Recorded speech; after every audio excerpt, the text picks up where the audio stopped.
Hey, so I've never really been one to put something on the YouTubes, but I guess better time now than ever. In this video, I'm going to be talking a little bit about my just history with getting ill, with chronic fatigue syndrome, ME, leaky gut, and like, I don't know, kind of everything that goes under that crazy autoimmune umbrella, and eventually how it caught up to me psychiatrically, and what I'm trying to do in order to fix that. So I really want to thank everybody, really, again, like 10 times over, 50 times over. Is thanks not a good enough word? Let's say ultra thanks. I don't know, let's make up a new word. Thank you. That just sounds German. But seriously, I have not, expected that anything sort what I've been experiencing, and it's blown my mind, like absolutely blown it out of the century. Um, so yeah, that's being said. So history-wise, my name is Adam Miller, and I'm making this video just in case somebody finds it. I don't know how likely that will be. I'm not gonna like go advertising it or whatever. But my name is Adam, and I was pretty healthy throughout the majority of my life, until I reached kind of adulthood. Um, but there were always like a few minor things that didn't really matter so much. Like I had a bunch of stomach issues as a kid, and they never really went away. Um, and I had trouble sleeping pretty much throughout my whole life. Um, but it never to the point where it got as ridiculous as it did get when I had like my worst symptoms. But then I did get really sick when I was about it was 20 years old. Um, and it all started when um, I got a really bad case of like sore throats, and I was dealing with a lot of different stress earlier in that year, but I honestly don't think that has a lot to do with it, as some psychiatrists do, some don't, and whatever. Um, but the bottom line is, I do now have an illness, like a legitimate something is wrong with my body, and it's not just in my head, but there's a lot of shit still going on in my head. So anyway, it was a really gradual thing when I got sick. At first, it was just um, me having a lot less energy throughout the day and getting sore throats all the time and acid reflux, which they prescribed PPIs for, proton pump inhibitors for.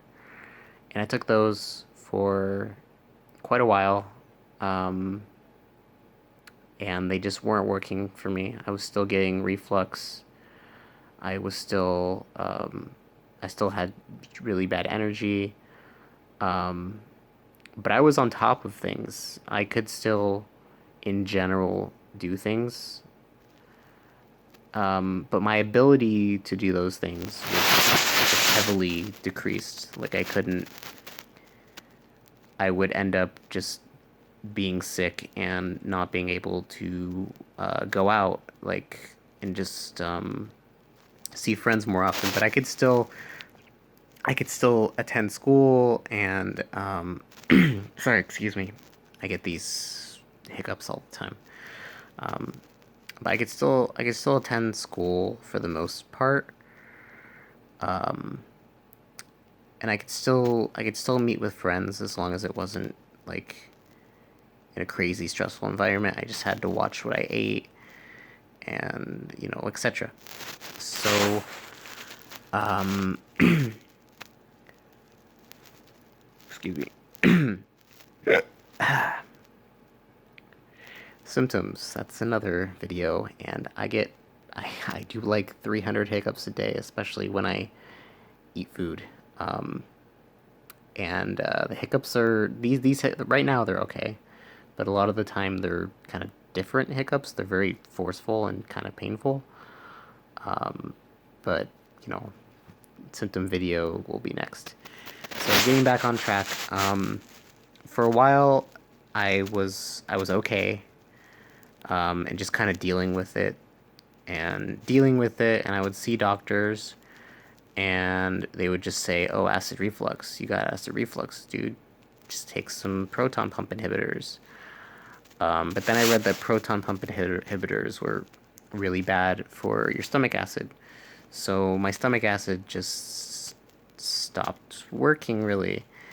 And I was getting more and more fatigued. I would eat something and then immediately get fatigued. And that happens so much that I had to just really watch what I ate. Um, and you know, I was still able to function and get by for the most part. And I was seeing different doctors um, for a while, and um, they would prescribe different things to help me with that issue. Um, but then things just, it kind of felt like it spread, you know, slowly but surely. Um, I started getting other symptoms like waking up gasping for air and just a bad sleep cycle. So, um, so they put me on some sleep medication for a while that I was taking, Ambien, for like a year or something. I was on antidepressants too, but I got off of them like a long time ago, and I was off of them for like 2 years, doing just fine, and then they put me back on them again, and eventually I got prescribed benzodiazepines to help with anxiety, depression, and whatever. Um, and the thing about benzos is that you don't want to take that shit for a long period of time. And guess what? I've been on benzos for like 2, 3 years now or something. Some stupid shit. But I've never been on a crazy large dose. And I've only ever taken it when I have to go to bed or when I have like arrhythmia, panic attacks, like that I can't control.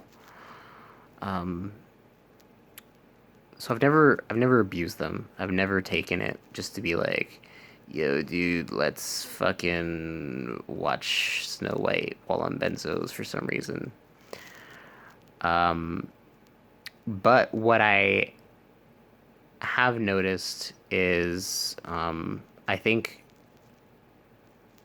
okay, so getting back to timeline, I don't want to get too ahead of myself, but I would just get worse and worse stomach issues over the years, and my stomach just like stopped digesting food really.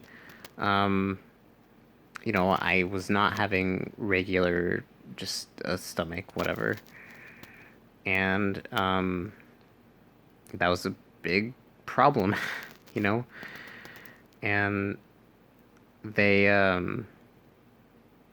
they did a bunch of tests on me, and they said everything was normal and that my stomach was just fine.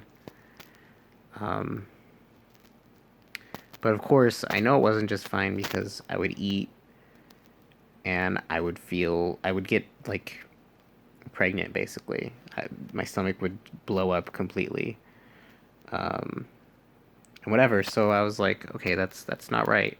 But it was still at that point, even though I had stomach pain after every meal, it was still doable.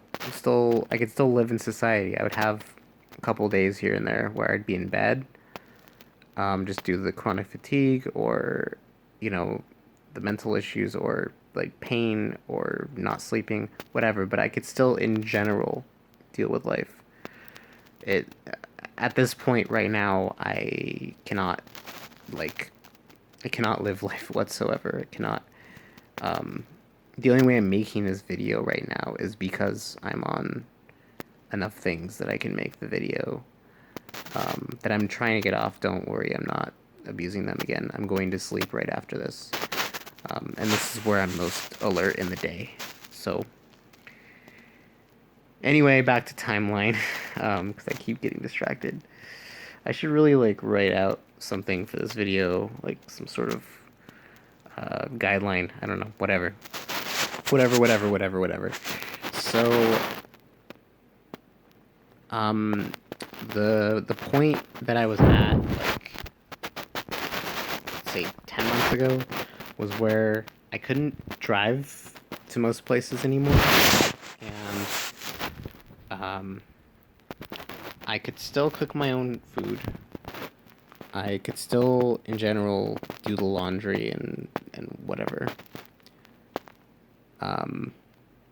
But the biggest thing was that just the fatigue and the stomach issues were getting worse.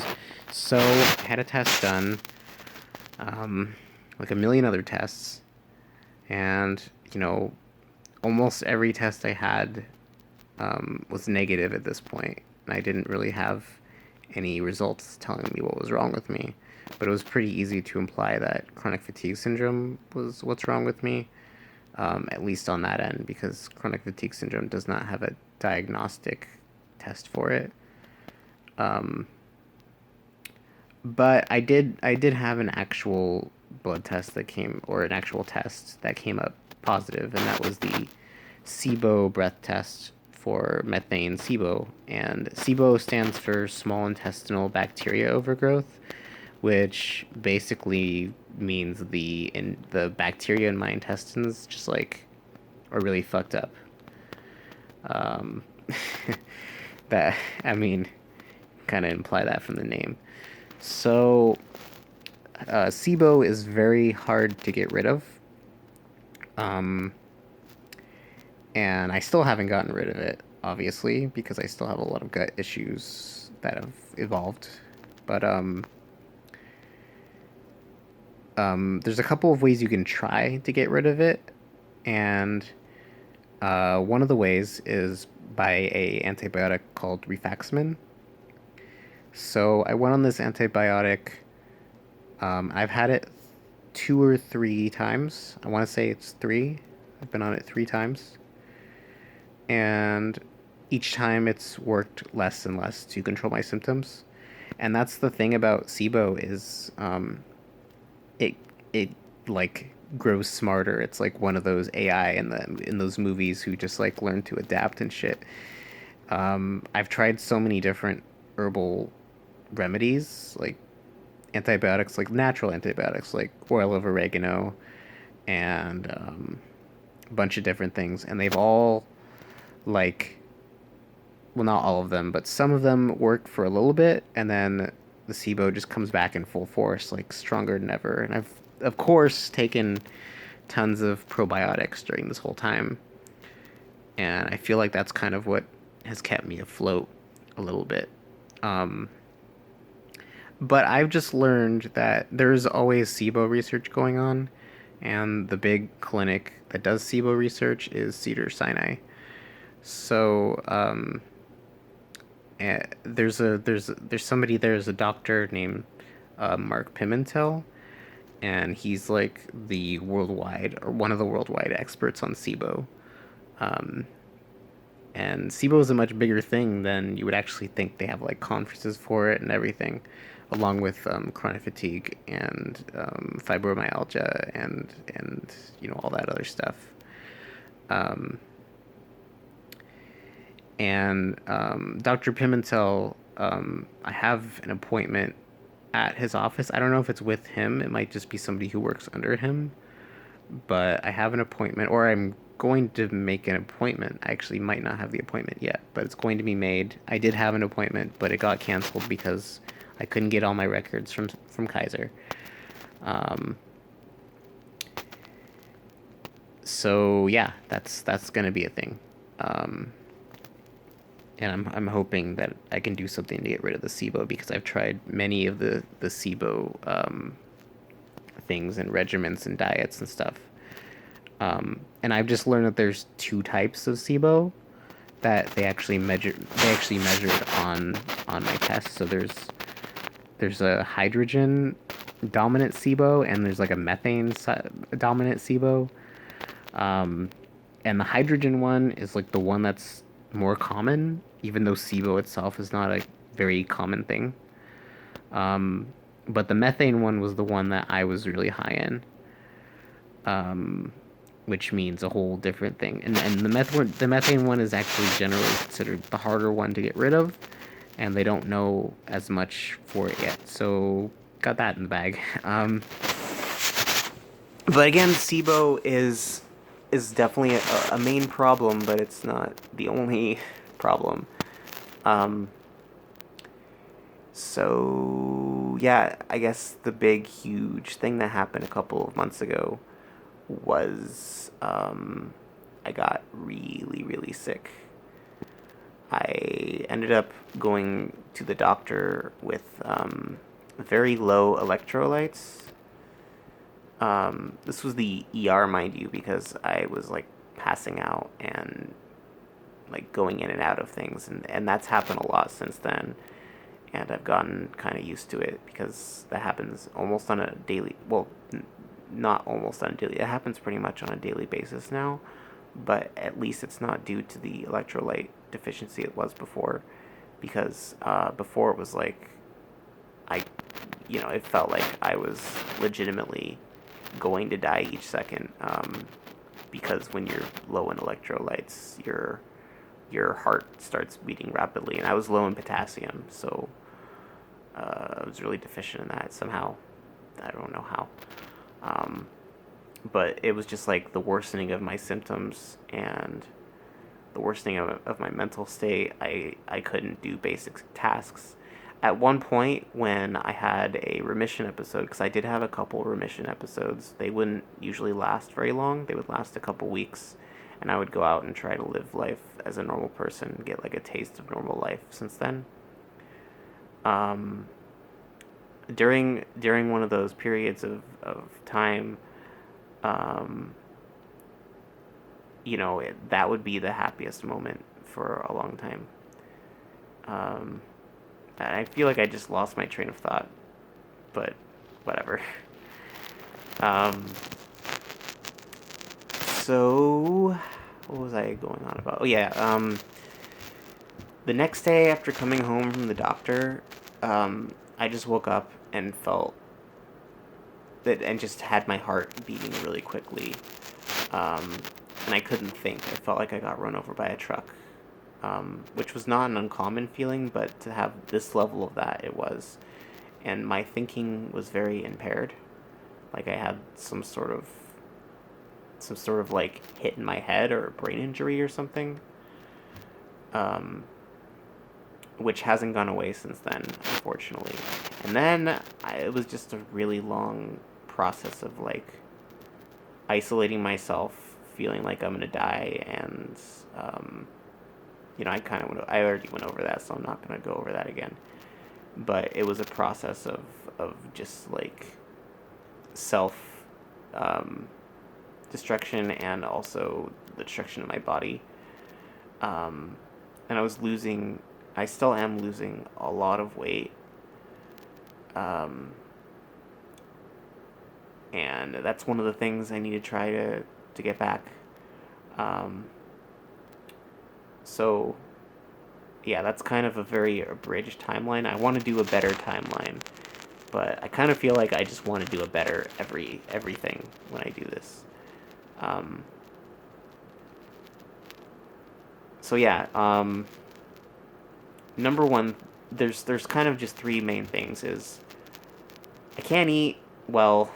Every time I eat, it hurts, and I don't digest food, so I had malnutrition, and that was proven by like blood tests and shit. My ceruloplasmin was really low, which is a protein that carries copper, and my copper was really low, and my red blood cell count is low, so I'm anemic. But and then a couple of other things like I had some elevated enzymes, I think, in my like liver or something, or it wasn't like that elevated, and then weird blood sugar shit. But yeah, I can get to that in a more detailed thing. This is kind of like a overview. Um, I want to talk about later in other videos. I want to talk about number one is goals, um, things that make me happy, things I can do, um, and I want to just say like things that make me happy are definitely the people that have talked to me. I can't say that enough. As you can see by this video, I feel a lot different, just not too much physically or, mentally, but spirit-wise. I have a renewed spirit, at least for the moment. So that's good. And what was I going to say? I guess it's time to sign off. Ooh. So this was an experiment, and it was kind of just me rambling to the camera, and yeah, I should end the video now.